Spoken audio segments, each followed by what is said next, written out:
Good evening. Pull the covers a little tighter, turn the lights down low, and make sure every door in your home is locked twice. Because tonight, we're diving deep into the dim corners of Reddit's infamous I/LetsNotMeet thread, where terrifying encounters and disturbing real-life stories cling to every shadow, like something waiting to pounce. These are the kind of stories that don't give you nightmares, because they'll keep you from sleeping at all. Let's begin with story number 1. Story 1. The Man in the Chicken Suit. This happened when I was 13. My family used to live in a neighborhood outside Cleveland, Ohio. It was the kind of place where yards blended into each other, where neighbors waved, and people still borrowed sugar. That spring, a strange man appeared in our neighborhood. Not just strange in behavior, strange in appearance. He wore a full chicken costume, not a mascot suit or anything professional, more like a DIY horror festival reject. Feathers missing, mask cracked, painted eyes that didn't move. He didn't knock on doors, didn't speak, just watched. At first from the sidewalks, then from behind trees, and eventually from the edge of our yard. My mom assumed it was some high school prank. My dad wasn't so sure, especially given the way he'd always appear at dawn or dusk and disappear as soon as anyone stepped onto the porch. Police were called a few times.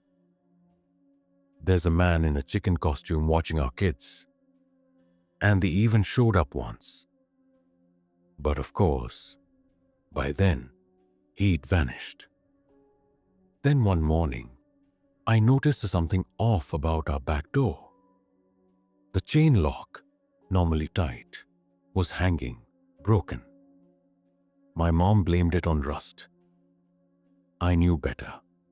I've never forgotten the wet feather that was stuck under the doormat. 2 nights later, I woke to the softest scraping sound from outside my window. It was the beak of the chicken mask, tapping gently, rhythmically, like he was waiting for me to look. I didn't move, didn't scream. I just laid there, frozen, praying that whatever was behind that cursed beak didn't know I was already awake. Eventually, dawn came, and he was gone. So was the custom metal rod my dad used to jam the window shut. A few weeks later, we moved 2 towns over.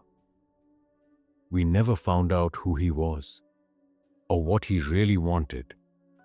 But once a year, on the first cold night of spring, I still hear tapping. Let's not meet again. Story 2. Fox Hollow Trail.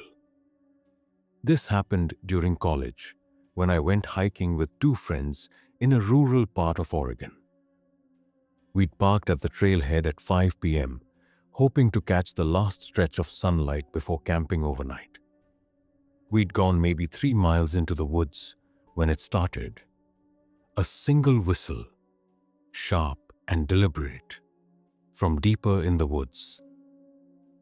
Now it's worth noting, we were absolutely alone. Ours was the only car in the small gravel lot, and we hadn't passed a soul since. We paused. My friend Jenna, always the rational one, said it was probably just a bird. Then a second whistle came. Same pitch, closer. We turned around. No more taking chances. As we made our way back, we started noticing little things. Breaks in the branches that didn't seem natural. A scarf, definitely not ours, tied around a low-hanging tree like some marker. And twice, tiny piles of smooth stones placed deliberately in lines along the route. Then the whistling returned, super close now. No bird song, no breeze, just that single note. We broke into a full sprint. My heart felt like it was clawing its way out of my chest. We didn't stop until we hit the gravel. But that wasn't the worst part.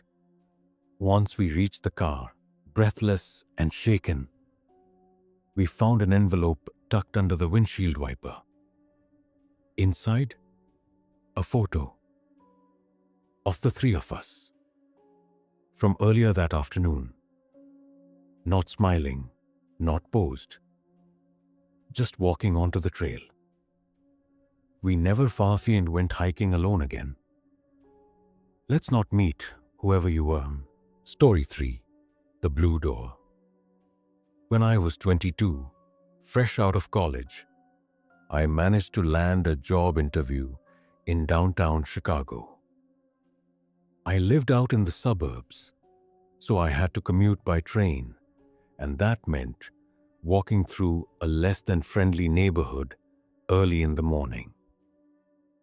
It was 6:10 a.m., and I was in heels, walking fast when I passed a narrow alley and saw a man just standing in the shadows. He wasn't doing anything, just staring at me. His clothes were sharp, business suit, clean shoes. But his smile was wrong. Like he was trying to convince a child he wasn't a danger and failing miserably. I looked away and moved faster. After a few more blocks, I got the unnerving feeling that I was being followed. I kept checking over my shoulder. Nothing. I slowed down, stopped, listened, then turned a corner, and there he was, half a block ahead of me. Impossible. No alleys, no cross streets. He'd either sprinted ahead of me or never followed me to begin with. He tilted his head like a curious animal, then walked into a blue door that led into a boarded-up building. That's it, nothing more. I didn't go to the interview. I turned around, walked straight to the nearest open cafe, and waited until the sun was fully up before going home. That door was gone when I returned days later. Just bricks, no seam, no paint, like it never existed. So, to the smiling man behind the blue door, let's not meet again. Story 4. Sleep Paralysis Visitor. I've suffered from sleep paralysis since I was 8, so I know what it feels like. Pressure on the chest, heavy limbs, shadowy figures that you know aren't real, but feel so much like they could reach out and touch you. But this was different. I'd moved into a basement apartment after my divorce. First week, no issues. Then one night, I woke up, not paralyzed, but immediately alert. Something felt wrong with the air. It had weight, like standing underwater. That's when I heard crunching, like something chewing gravel, barely 2 feet away from my bed. I leaned forward, expecting to see a rodent, or maybe something I dropped earlier.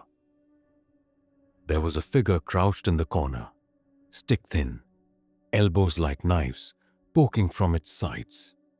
Its head jerked between motions, tilting, scanning, twitching, as if broken. Then it crawled closer. 4 long strides. I felt its breath on my face. And then, nothing. I was asleep. Morning came. I found deep scratch marks on my hardwood floor, etched in a perfect arc around my bed. To this day, they haven't gone away. Let's not meet basement visitor. Story 5. The gas station girl. This happened when I was 19 and working late shifts at a 24/7 gas station just off a quiet highway in New Mexico. The night shifts were always the same. A couple truckers, maybe a stray coyote in the trash bins, dead silence from 2 a.m. to 5 a.m. But one night, around 3:15 a.m., a girl walked in. She had no shoes. Her feet were black with dirt and blood. Her clothes were torn like she'd been running through the desert, and she looked maybe 10 or 11. In a small voice, she asked to use the restroom. I unlocked it for her. She nodded, eyes big and glassy, but didn't speak again. 15 minutes went by, then 25. I knocked. No answer. I used the override key. There was no one in the restroom, no open window, no duct big enough to crawl into, just an empty sink and a tiny pile of sand by the toilet. I reviewed the security footage. She walked into the restroom, but she never came out. She's not on any local missing persons report. Nobody believes me. But I leave the restroom light on each night now. Because sometimes, just past 3 a.m., I hear the door creak shut and the softest whisper, "Can I use your bathroom? Let's not meet desert girl." Story 6. The cold call. 2 years ago, I moved into an older rental house in Washington state. One cool feature was that the kitchen still had an old landline mounted on the wall. Rotary dial and all. It wasn't hooked up, completely cosmetic. One night alone, scrolling through my phone in bed, I heard a loud ringing. Not my cell, the landline, the one that wasn't plugged in. It rang twice and stopped. I figured I imagined it, but the next night, it rang again, this time 3 rings. I got brave or stupid and picked it up. Nothing, no dial tone. Not even that dead hum old phones give off. Then a breath. Just the sound of breathing. Very slow, measured. Then a whispered voice said, "Don't close the window." I dropped the phone and scrambled to the kitchen window behind me. It was still shut, locked tight. But outside, in the sliver between the bushes and the kitchen wall, someone was standing. Just feet, bare, facing the glass. By the time I snapped out of it and called 911, they were gone. And the landline never rang again. I ripped it off the wall when I moved, so to whoever you were, let's never meet. Story 7. Ad in the paper.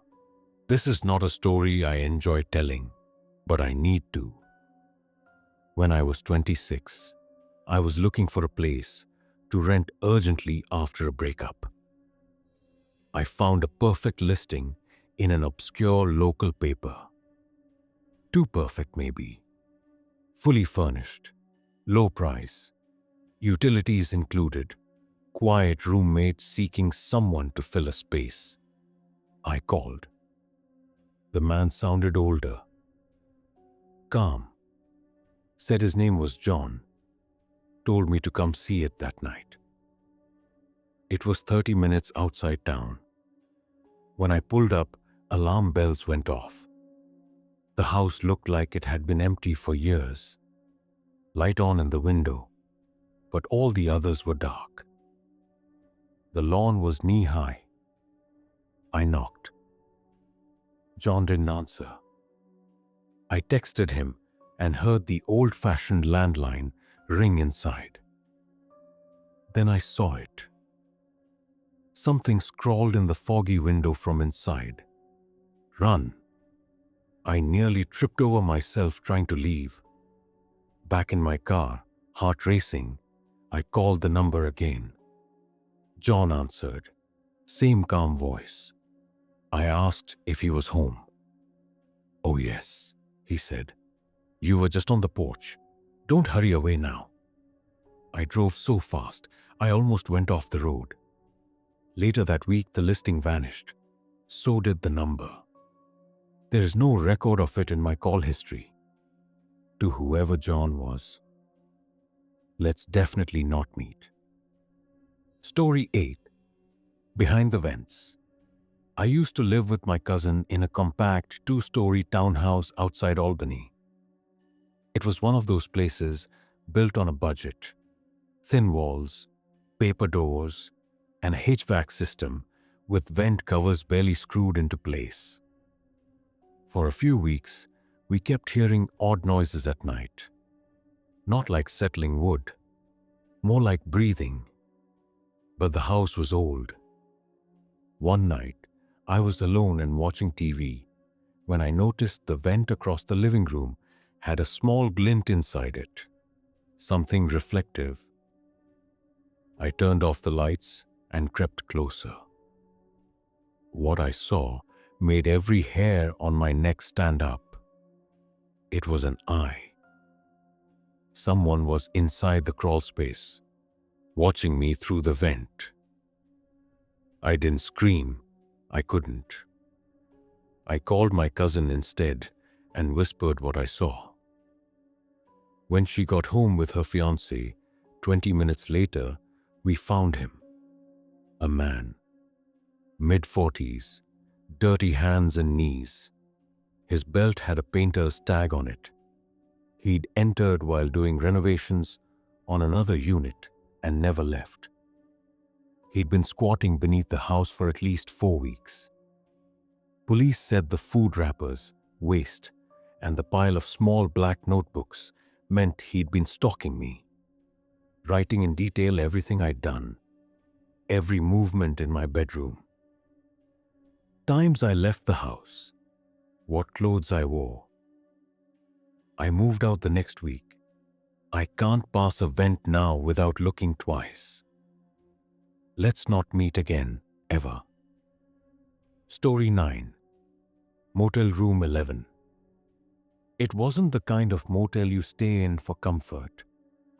It was the "we're too tired to drive another town" kind. One story. Old neon. Barely there, parking lot lights. Arizona desert. We checked in. Room 11. Everything inside looked like it hadn't survived the 80s.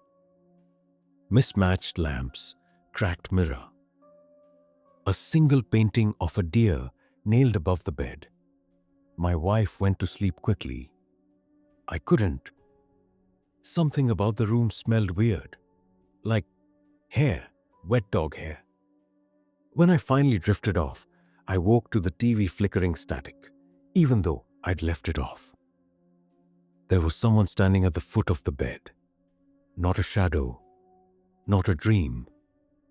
A person, tall, 6 feet 5 inches at least, rail thin, and smiling. I swear to you, his smile stretched past his jaw. Eyelids peeled too wide, as if held open. He didn't move, just stood there, grinning in the strobe of blue static. I blinked, and he was gone. The strangest thing. When we packed up and left, I mentioned it to the front desk. The old man behind the counter didn't even look up. "Room 11, huh?" he muttered. "Yeah, that one gets complaints." We never stayed at a roadside motel again. to the staring man in room 11. Let's not meet in waking life or dreams. Story 10. The bus ride that never ended. I was 17, coming home from a late shift at my fast food job.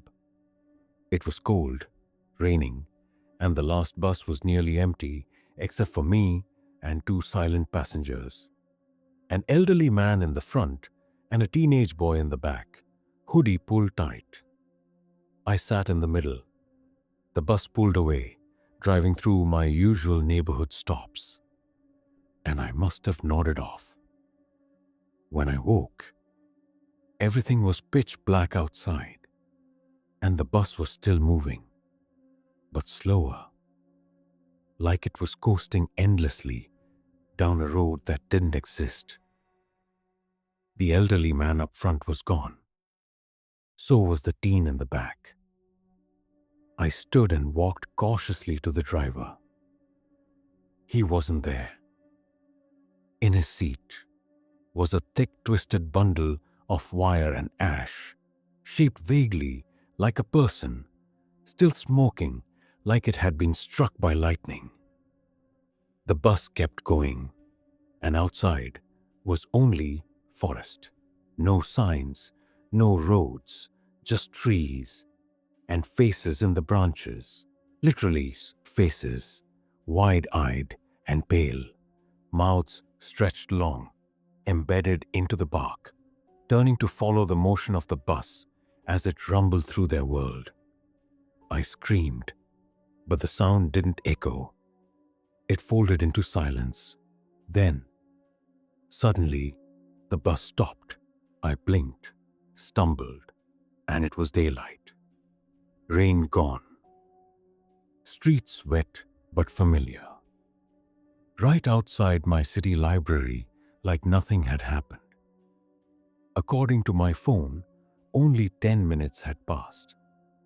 But I was bleeding from the palms, where I'd swore I'd clutched the seat arms for hours. Let's never meet again, wherever that place was. And the next time I ride a bus, it won't be at night. Story 11. The Smiling Waiter. My wife and I took a short trip to a quiet seaside town last summer. Little place off the coast of Maine. There were only a few restaurants in walking distance. So it didn't take long before we became regulars at this cozy little diner with seafoam green booths and a jukebox that only played 70s soft rock. The first 3 nights were uneventful. Good food, friendly staff. Then the waiter showed up. Him. He wasn't there the previous nights. He looked too clean, too symmetrical, like someone pretending to be a person. But the smile, that was the worst part. It didn't move. Not when he walked, not when he spoke, unless you were looking directly at it. It just stayed there, stretching up, eyes wide and dry. He waited our table, never wrote down our order, but remembered everything, even my wife's unique drink combo. Hot water, splash of honey, 4 lemon slices, exactly. No name tag, no check. Every word he said was perfectly pleasant, but it felt like he was reciting rehearsed phonetics instead of naturally speaking. Then my wife went to the restroom. The waiter leaned in, still smiling. "Are you enjoying your trip, James?" I never told him my name. I asked how he knew it, and his smile finally moved, but only upward. His eyes didn't blink. "We remember everyone," he said, "from the last time." I got up and left half the bill on the table and never looked back.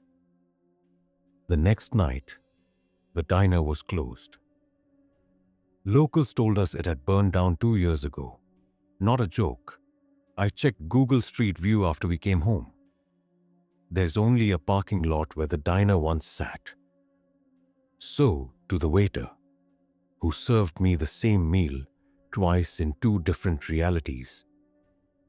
Let's never meet again or before. Story 12. The apartment inspection. I had just moved into a studio apartment in Baltimore. Cheap rent, ground floor, super outdated, but all I could afford. 2 weeks in, my landlord emailed to say inspectors would be showing up for a quick check Thursday afternoon. So I took a half day and waited. 3 men arrived, all in blue uniforms, not city issued, just plain navy jackets. One held a clipboard, zeroed in on my cabinets. Another walked the perimeter of the room. The third just stared. No badges, no smiles. I asked what they were inspecting.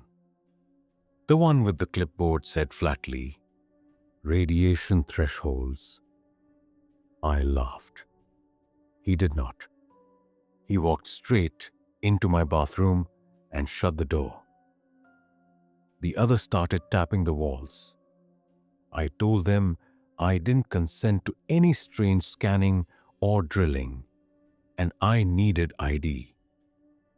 The third man, the one who hadn't said anything, leaned in and whispered, "Do you think it's still here?" That's when I realized I hadn't told anyone about the black mold I discovered in the corner near the AC vent. I never filed a complaint, never shared photos, hadn't even told my landlord yet. My stomach dropped. I asked them to leave. The clipboard man stepped out of the bathroom and said, "We're done here. It's past." No tools, no meters, no inspection. They left in silence. No car outside. I called the landlord. She told me, calmly, that no one had been sent. I've since moved. But sometimes, when my shower steams after 10 minutes, fingerprints appear on the mirror. 3 of them. Let's really not meet again. Story 13. The man hanging from the tree. This took place behind my childhood home in Kentucky, where a long strip of woods cut through our neighborhood. My sister and I used to pretend we were explorers, creating trails and naming paths. There was one we called the Old Spine, an uphill trail surrounded by bare trees that cracked like joints when the wind blew. One afternoon, around 4 p.m., I was on my way back home from exploring when I noticed something from the trail's edge. A man, motionless, swinging lightly from a thick rope tied to an old oak, maybe 40 feet from where I stood. His face was bluish, eyes bulging, hair disheveled. He looked real. Too real. I screamed, ran home. My mom called the police. When they arrived, there was, nothing. No rope, no man, not even a footprint. But I know what I saw. My sister believed me, because 2 years before, she saw the same thing. Only it wasn't hanging. It was climbing the tree, slowly, hand over hand, silently. And now, every autumn, someone in our neighborhood disappears. They walk into the woods and don't walk out. We don't talk about it anymore. But I haven't stepped on that trail in over a decade. To the hanging, no climbing man. Let's not meet, even in memory. Bonus story. The man with the wrong smile. Sometimes fear is just a feeling. A shadow falling where it shouldn't. A door creaking in the next room when you live alone. But sometimes, fear smiles back. It started at a Target. I was shopping for socks. Late evening, around 8 p.m., no crowds. While flipping through clearance racks, I caught a glimpse of someone walking past the aisle. He didn't stop or say anything, just passed by. But something snapped inside me, like a thread pulled tight. He was smiling. Not weird at first glance, just a grin. But that grin followed me. I went to grab laundry soap, turned, and he was there again, across the aisle. Same grin, same eyes, not quite focused on me, more like through me. I gave the tight smile strangers give and moved on. Next, I took a shortcut through the electronics department and saw him yet again, pretending to look at prepaid phones. His posture never changed. Just standing, browsing, smiling that wrong smile, like he didn't know when or why to stop. I rushed toward checkout, managed to avoid him, but my skin itched all over. As I exited, I caught a final glance through the automatic doors. He was standing at the other end of the store, not walking, just turning slowly to face me, still smiling. I got home and locked everything in triplicate. Didn't sleep well. The next day I got a package. No return address. Inside was one sock, white, with a Target tag. It wasn't the brand I'd bought. And on the packaging, someone had written, just once in marker, "You dropped this. Let's really, really never meet." Bonus story. 2. The silent radio. Back in the early 2000s, my dad bought a beat-up pickup that came with an old CB radio hardwired into the dash. It hadn't worked in years, but he kept it because it gave the truck personality, as he put it. When I was 16, he gave me the truck for school and part-time work. I didn't mind the quirks, the dead radio, the shaky rear view, the random engine sputters. But one night, the CB came to life. I was driving home from my girlfriend's place, about 11:30 p.m. Nothing but open sky and cornfields. The truck shook briefly. I thought I hit a rabbit or a sharp rock. Then, the CB crackled. Not like a station came through. It was just breathing, wet and wheezy, like someone wearing a mask. Then one word hissed through it. "Stop." I slowed. My headlights flickered. I looked out and saw nothing but fields. The voice came again, clearer now. "Just stop, look left." I didn't want to. I really didn't. I had to. In the headlights across the median strip, dozens of them. People, all standing still in the dark, pale faces and farmer clothes like from a different decade. Then the CB squealed a jolt of noise, and all the figures took one step forward simultaneously. I floored it. Didn't stop until I saw other cars and a gas station. I ripped the CB radio out with my bare hands. My dad asked me later where it went. I told him it stopped working. I never drove past that stretch of road again. Let's never meet field watchers. Bonus story 3. Tunnels under the school. My old boarding school was built in the 1800s and had massive, unused basements. Everyone knew there were portions of the school students weren't allowed in. They called them the bones. Once, my friend Theo dared two of us to go under. Not into the basement everyone knew, but through a maintenance door behind the music room. Where the real tunnels were, it was cold. Dust choked the air. Our phone flashlights barely touched the darkness. Occasionally, we saw old desks, crates, rusted filing cabinets, even what looked like body-sized lockers. But then, footsteps. Not ours, sharp, slow. Coming up from a corridor we hadn't gone down yet. We shut our lights and listened, holding breath. The steps got closer, but there was no light.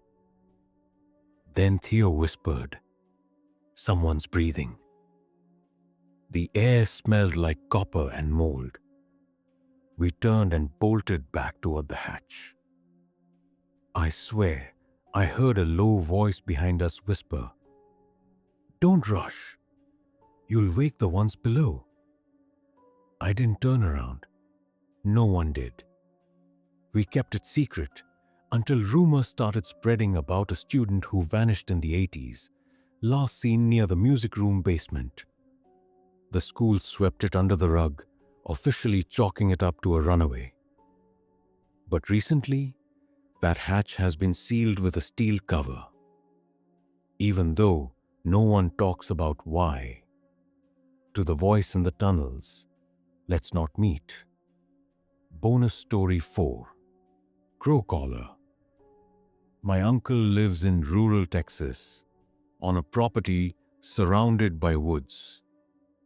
When I visited as a kid, I used to explore the edge of the trees. Never far, but enough to feel alone. One summer evening, as twilight swallowed the yard, I heard a whistle. Not human. Too deep. Too practiced. A moment later, a low caw from a crow echoed back. Then laughter. My blood froze. It was giggling, not deep or guttural, but high-pitched, like a little kid mocking a cartoon. I turned to run, but saw a tall shape crouching behind my uncle's old woodshed. It wore rags, no shoes, and its skin looked gray in the fading light. And on its shoulder, a crow, white-eyed, still.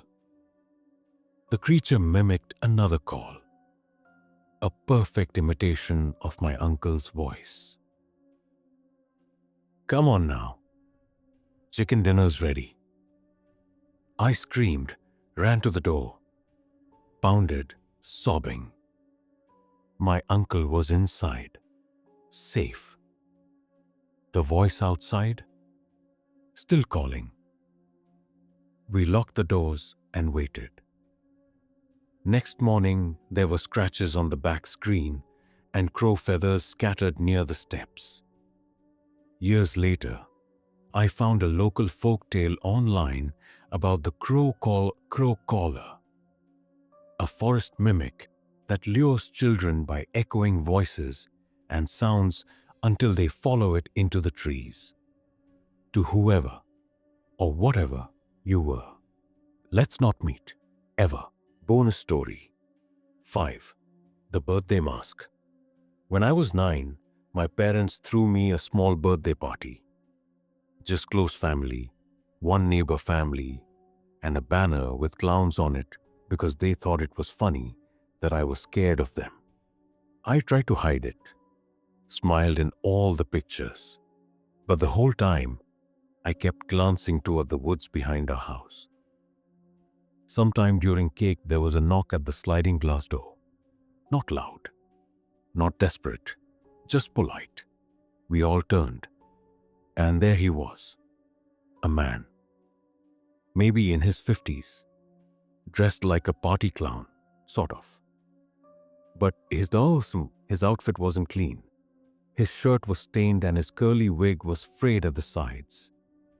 He wasn't smiling. He was wearing a flesh-colored latex mask over his face, tight, like a second skin. The kind you'd see used in special effects, custom molded. No nose holes, just a thin slit for the mouth, lipless and stretched way too wide. We all froze. My mom thought it had to be a prank. My dad stepped outside and asked, "Can we help you?"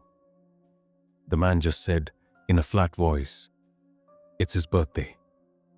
He pointed at me. I ran.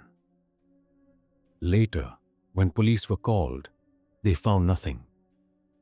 He'd vanished into the trees behind the yard. But that night, when I was in bed, I swear I saw movement outside my window. Not a person, but a balloon. A red one. It bobbed just past the frame, tied to something I couldn't see. No written note, but the latex mask was left on our porch, folded like a gift. "Happy birthday. Let's not meet again, masked man." Bonus story 6. Outlet. When my wife and I remodeled the house, we turned our attic into a studio. I do freelance audio mastering, so I needed insulation, outlets, the whole deal. But there was this one outlet, tucked behind a support beam. No wires leading to it. Dead if you tested it. We left it. Then things started to happen. Headphones would go missing, then come back, neatly coiled. Audio files would be corrupted, but only with voices I didn't record. I once saved a clean vocal track, and when I played it back, there were whispers, faint and garbled, in reverse, saying, "Don't play again." I joked that the house had a haunted socket. One day, while cleaning, I found the plate over that outlet slightly ajar, like pressure had pushed it out, not pulled. Curious, I removed the cover. Behind it, not drywall, a space. I reached inside and pulled out a folded paper. It said, "You are not the first to plug in," written in thick, shaky pencil. There was also a cassette tape wrapped in twine. No label. Blank. We don't even own anything to play it on. But I keep it locked in a desk. Because since then, the outlet hums. It doesn't work, but sometimes it vibrates. So to whatever's been plugging in from the other side, let's not meet again. Bonus story 7. Teeth. Just teeth. I work at a thrift store. 90% of what we get is clothes or broken appliances. Occasionally, we'll get weird donations, locked trunks, medical dolls, VHS tapes labeled "Mother." But nothing like the jar. It came in a box of kitchenware.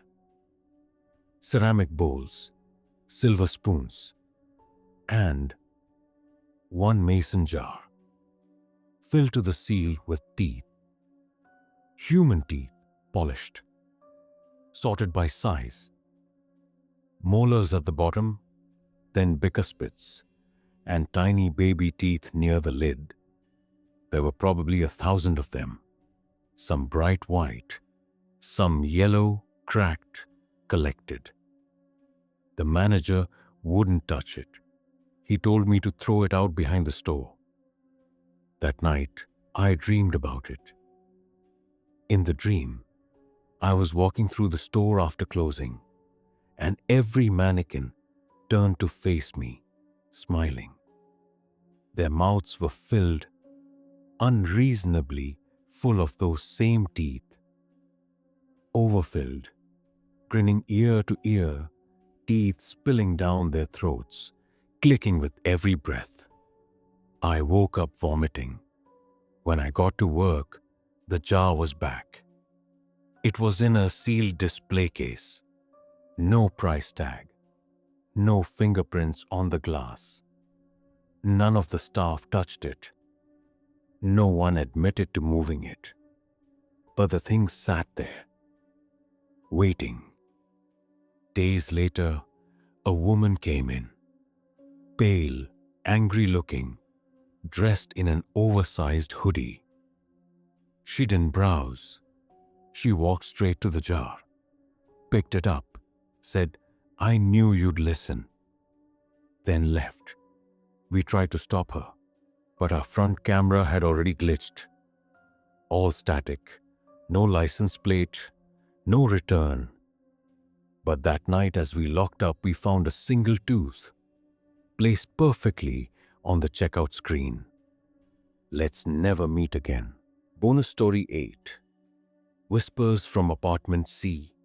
When I first moved into my old apartment complex, it was nearly empty. The building was dated, kind of Art Deco meets forgotten horror movie. And the hallway lights always buzzed. My unit, B, was sandwiched between A and C. Unit A had an older lady who mostly watched her soaps and made soup that smelled like garlic and regret. Unit C, though, I wouldn't have known anyone lived there at all, except for one thing: the whispers. They started the night I moved in. Around 2 a.m., just as I turned off the TV, I heard them through the wall we shared. Not shouting, just talking. Constant murmurs, like someone having a conversation with multiple people. Voices overlapping, soft and wet. Too fast to follow, like trying to listen to a conversation underwater. I knocked a few times over the weeks, but no one ever answered. I left a note taped to their door politely asking if they could keep it down after midnight. The note was gone the next day, but nothing changed. Until one night, I heard something different. My name, twice, whispered directly from the vent between our bathrooms. I pressed my ear to the tile and almost fainted. The voice was right there, as if someone was inside my wall, repeating my name again and again in a sing-song tone. "Mark, Mark, Mark," I screamed. Called the building manager. He was half asleep, but came by the next morning with a crowbar. We popped the vent cover. Nothing in there, just dust and a strong smell of sulfur. He finally let me peek at the leasing logs to see who lived in C. No one. No active lease. No last renter. In fact, the unit had been sealed off months earlier due to a mold problem, uninhabitable. I moved out the next week. I still hear whispering sometimes, even in my new home, but only when the shower runs hot. Let's not meet, occupant of C. You've just heard 13 terrifying encounters, too real to ignore. From basements with breathing monsters to roads where time melts and eyes peer from branches. The worst part? These weren't dreams. These were experiences submitted by people just like you, who watched something flicker in the corner of their eye and knew it wasn't just shadows. So tonight, when you turn off your lights, when your phone battery hits red, when you hear the ice in your drink settle a little too loud, ask yourself this: was that just the house settling? Or is it your turn? Thank you for joining me deep in the void. If you've enjoyed these true scary stories from r/LetsNotMeet, go ahead, lock your doors a third time, and maybe hit that subscribe button before your hands start shaking. And remember, some things wait patiently just outside your vision. Let's not meet them. Good night.